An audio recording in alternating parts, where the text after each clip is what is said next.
나만 아니면 돼. 내가 원하는 피해자가 아니라고 해서 엠번방 다시 묻히네 이런 생각도 안 하고? 누가 광희의 가해자가 되는 건데. 네, 안녕하세요. 러널리즘 토크쇼 Z의 진행을 맡은 아나운서 박지원입니다. 오늘 오랜만에 또 토크쇼로 찾아뵙는데요. 특별한 분을 모셨습니다. 말하고 글 쓰고 싸움하는 걸로 먹고 사는 여자 이은희 변호사입니다.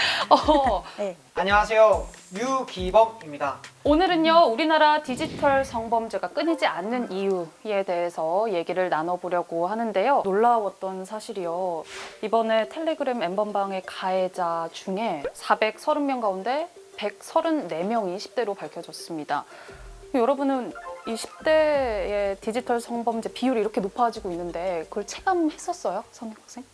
근데 어찌 보면 이제 당연하기도 한 게 이제 성범죄라는 게 이제 지금 10대에서만 나타나는 게 아니고 계속해서 한국 사회에서 누적되면서 계속해서 오던 거잖아요. 근데 다만 디지털 성폭력 같은 경우에는 그 특정 기술에 접근성이 높은 세대인 10대 1020 세대가 결합을 한 것일 뿐이지 이게 특별히 10대, 20대에서 뭐 성범죄가 더 많다라고 이야기할 수는 없을 것 같아요.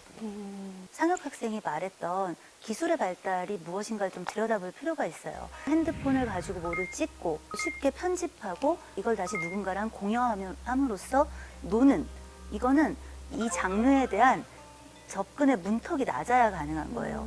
근데 만약에 똑같은 상황에서 범죄를 저지르는데 돈이 좀 있어, 난 40대야, 50대야. 그러면 그 범죄를 오프라인에서 저지르게 되죠. 기범 학생은요? 체감을 했었나요? 이번 엠번방 사건을 통해서 조금 더 인지를 하게 된 것 같아요. 그리고 좀 놀랐던 게 그 엠번방에 가담했던 그 가해자 중에 저랑 동갑인 분이 또 있더라고요. 그리고 심지어 제가 다니던 학교의 옆 학교 어머, 여서 정말요? 네, 완전 건너 아는 친구이더라고요.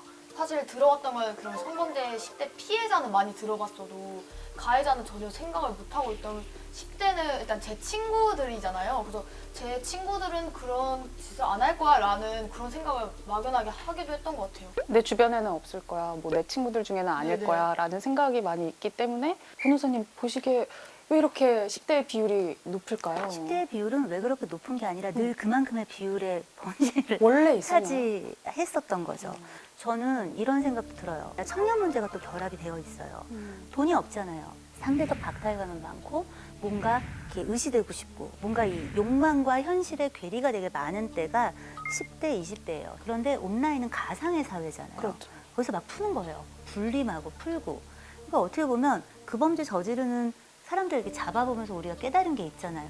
멀쩡한 놈이 하나도 없어요. 그냥 머리부터 발끝까지. 외모를 비하하는 게 아니라 뭔가 오프라인 세계로 들어가서 사람들과 정상적으로 교류를 하면서 뭔가 그 사람들과 관계를 돈독히 할 만한 자원이 없는데 그 자원에는 경제적인 것도 포함이 되어 있는 거예요.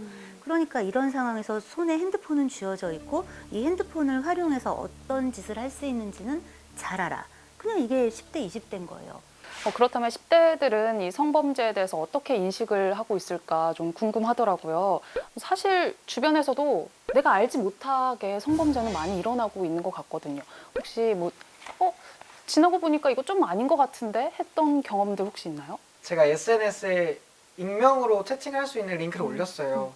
근데 이제 누가 어떤 분이 자신의 몸이라고 나체 사진을 저한테 보낸 거예요.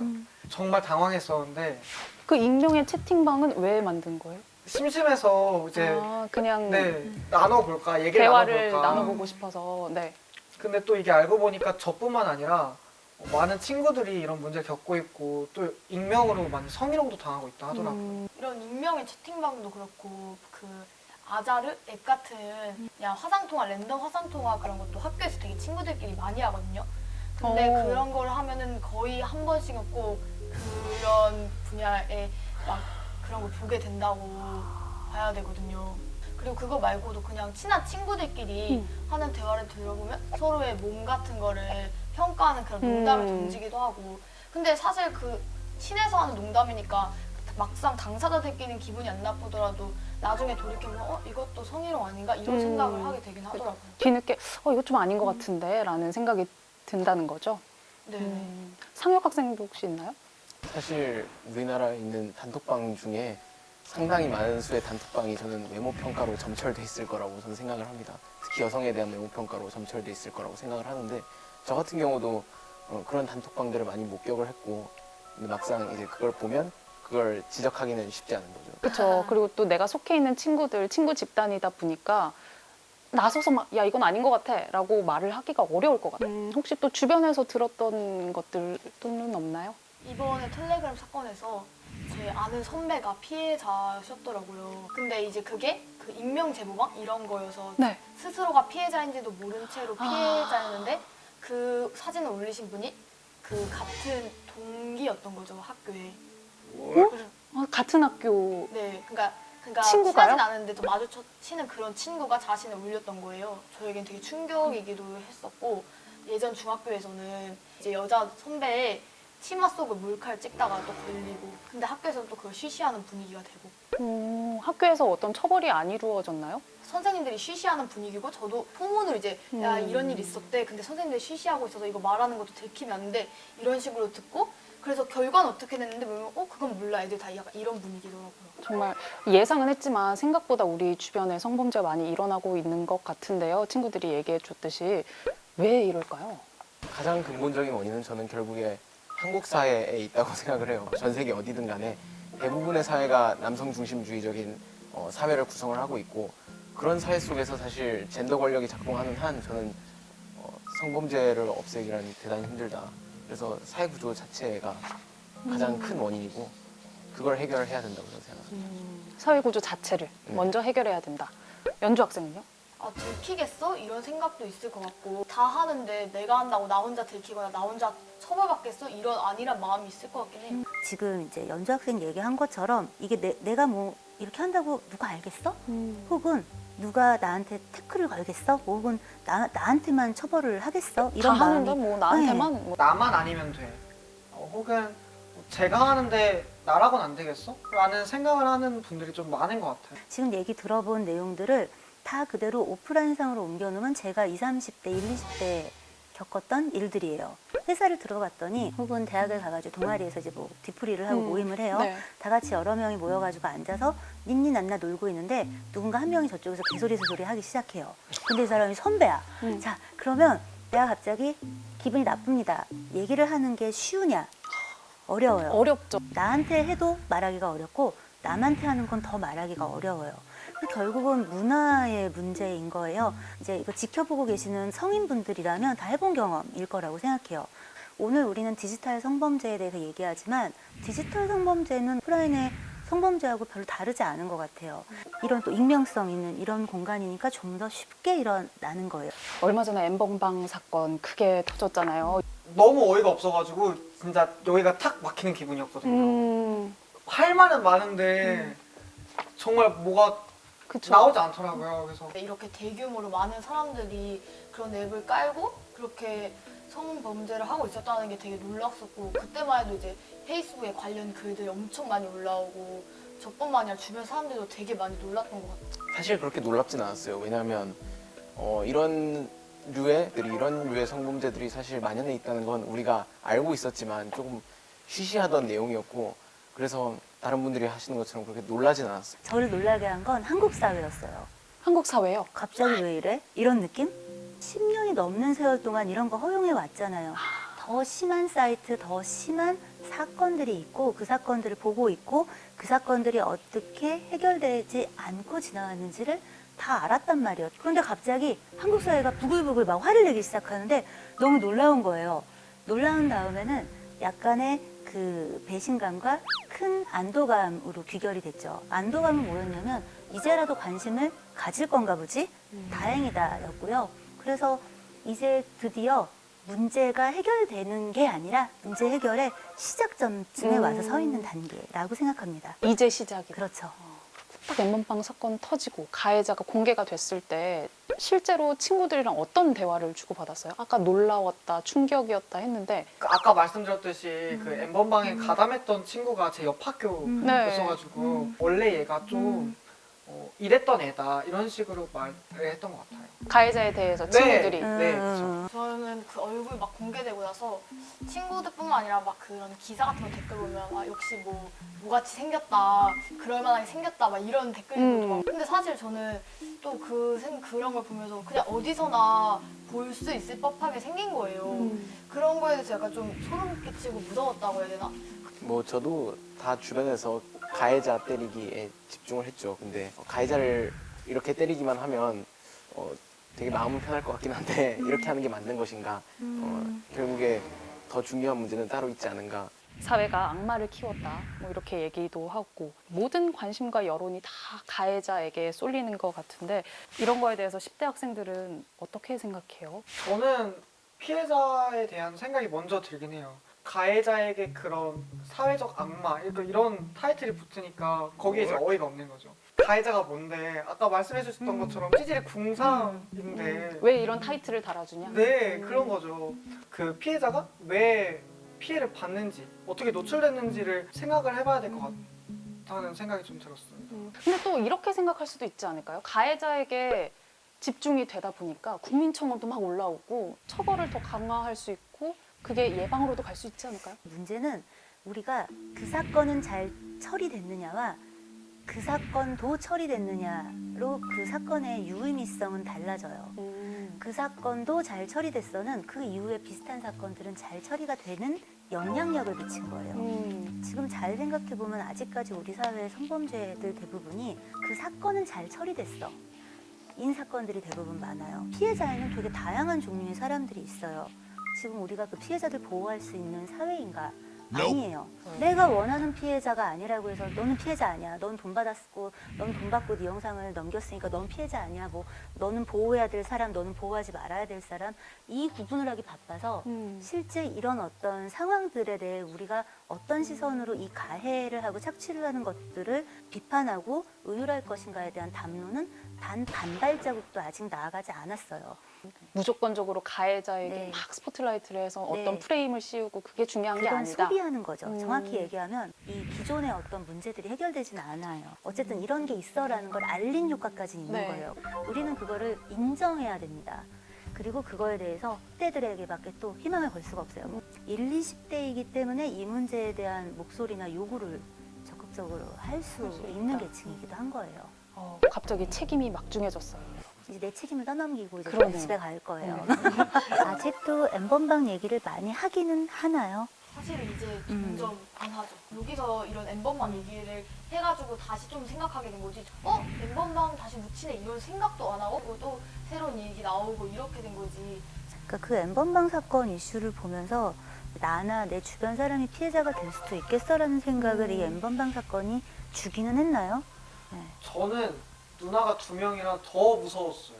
저희 누나들이 혹시 피해자이면 남동생으로서 내가 뭘 어떻게 해야 되고 이 누나들한테 뭘 제 남동생 절대 이렇게 안 해요. 현실남매 할 수 현실남매요. 있죠. 아니에요. 절대 할 안 거예요, 해요. 할 거예요. 아, 제발 그랬으면 좋겠습니다. 또 연주 학생님 아까 아는 언니 중에 피해자가 있다고 했었잖아요. 주변에서 막 피해자가 발생하니까 혹시 나도 모르게 그런데 내가 올라가 있진 않을까 이런 걱정이 들긴 하더라고요. 근데 사실 솔직하게 말하면 그런 걱정도 되게 잠시였고 시간이 지나면서 에이 설마 내가 피해자겠어 이런 생각으로 바뀌면서 다시 세상에 있는 어느 한 사건 이렇게 바라봐지게 되는 것 같아요. 엠번방류 사건들이 가지고 있는 맹점이 사실은 저는 그 부분에 있는 것 같아요.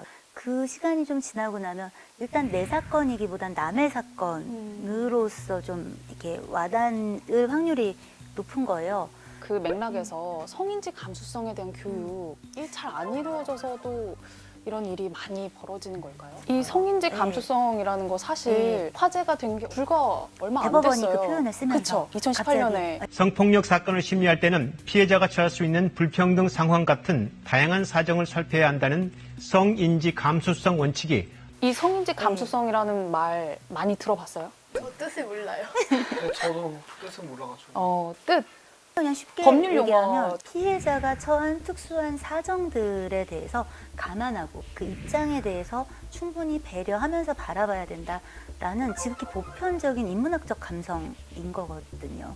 그래서 이거를 서양 애들한테 얘기를 하면 성인지 감수성 깨우트하면서 인권 감수성 같은 거냐고 물어보는 거죠. 그래서 너무나 인권 감수성을 얘기하는 것만으로는 알아먹지를 못하니 성인지 감수성이야 이것들아 이렇게 쓴 거예요. 제가 너무 유튜브라 막말을. 아니에요. 편하게 하세요. 네. 여기서 편하게 하시면 돼요. 근데 이렇게 많이 사람들이 알고 있는 단어인데 실은 물어보니까 뜻이 뭔지 몰라요라고 얘기를 하고 있잖아요. 이게 학교의 현실인 거예요.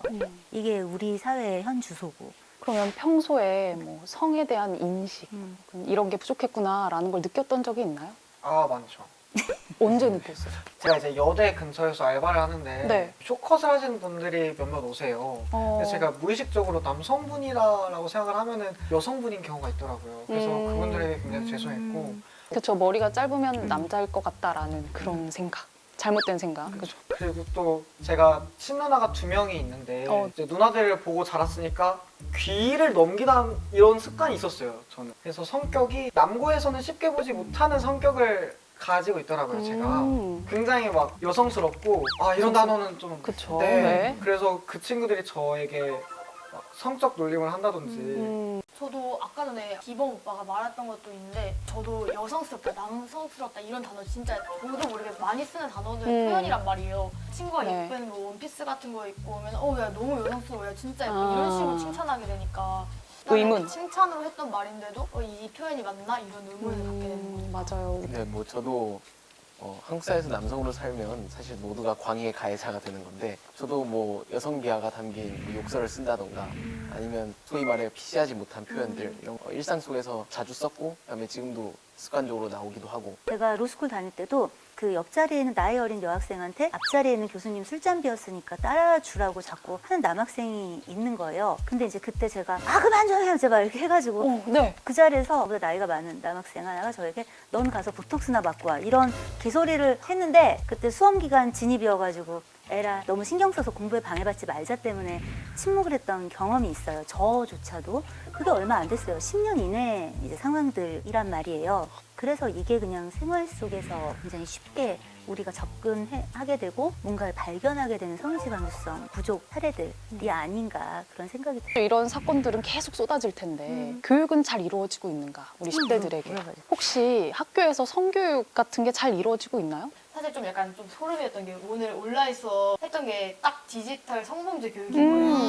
그래가지고 오늘 그 교육을 받고 왔어요. 네, 수업을. 온라인 수업 영상 보고 출석 체크해라 네. 이게 이제 저희 성교육이었는데 사실 저도 그렇긴 했지만 거의 대부분 학생이 영상을 다 보지 않고 그냥 출석만 체크하고 이러는 게 현실인 것 같긴 하거든요. 그 성교육, 성폭력 예방교육 뭐 이런 거 받으면서 좋았어서든 나빴어서든 사실 나 이거 기억에 남아 이런 게 혹시 있나요? 궁금해요. 혹시 기억에 남는 거? 그냥 없으면 없다고 해도 돼요. 하지 마세요. 트로트 부르는 줄 알았어요. 시작 안 돼요 뭐 이런 거. 싫어요 안 돼요 도와주세요 거의 전부죠 거의 한 90% 이상이 그렇게 답할 것 같아요. 그럼 그것도 모르겠네요. 교육부에서 만든 성교육 표준안? 그건 사고를 한번 크게 쳐가지고 표준안이 2015년인가 성교육 표준안이라고 해서 교육부에서 낸 게 있는데 그 내용이 가관이에요. 여자는 무드에 약하고 남자는 무드에 약하다. 뭐 이런 사실 정말 자기들 딴에는 개그라고 생각한 거지 이제 그게 유머. 사석에서도 못할 말을 그게 2015년에 6억 원을 들여서 만든 거예요. 6억 원이요? 6억 원을 들였는데 그냥 어른들끼리 대화하고 어른들끼리 자기네 상태 파악하고 자기들이 하고 싶은 눈높이 교육을 했는데 아이들의 현재 상태 수준을 전혀 고려하지 않은 거잖아요. 엄밀히 얘기하면 정작 기억도 못하고 정작 기억도 못. 교육받은 내용 아무것도 기억나는 게 없잖아요. 또 생각난 게 갑자기 성교육을 조금만 보건 선생님이 세게 얘기해도 막 페미다 막 이렇게 얘기한다는 이제 성교육을 받는 부분에서 보건 선생님이 여성만 피해자다 그러니까 이런 식으로 뉘앙스만 취해도 주변 남자애들이 또 시작이네 그러니까 이런 식으로 막 그 선생님을 굉장히 뭐 페미니스트로 몰고 그러니까 이런 게 많더라고요. 선생님들에게도 맥락인 무장 것 같아요. 교육이 필요해요. 나 페미니스트야. 그 다음 질문 이런 거 있잖아요. 페미니스트로 몬다는 게 사실 페미니스트가 나쁜 게 아닌데 맞아요. 그걸 그러니까요. 몰면 좀 전 이렇게 얘기하고 싶어요. 우리 사회에 아직 피해를 입고 있지는 않은 수많은 남녀노소들에게 내가 하고 싶은 얘기는 우리가 가해자 취급을 좀 당하면 어때? 이 교육의 짧은 순간에나마 가해자 취급을 당해서 내가 불편해짐으로써 내가 가해를 할 확률을 줄일 수 있다면 우리가 가해를 할 확률을 줄일 수 있다면 좀 취급 당할 수도 있는 거지. 그것도 불편해? 당한 사람은 어떻겠어? 뭐 누가 수갑을 차래 감옥에 들어가 체험을 하래. 이것도 아닌데 불편하대. 그래서 우리 사회는 지금 현재 엉망진창이에요. 저는 그렇게 생각합니다. 좀 불편한 교육을 받아야 한다. 생각하지 못했던 편한 그런 교육을 교육이 아니에요. 편한 게 무슨 교육이야? 마음이 편한데 마음에 갈등을 주지 않는 가치관 교육이라니 그렇죠. 이렇게 되는 거죠. 물어보세요. 근데 이럴 때 약을 팔아야 되는데 안타깝네요. 제 반 친구들이 이런 거는 법적으로 오빠는 뭘 했죠? 저는 성폭력 예방 교육은 성폭력을 한다는 게 어떤 끔찍한 일이고 누군가의 삶을 어떻게 망치고 결국 네 삶도 이렇게 망주가 될 거야.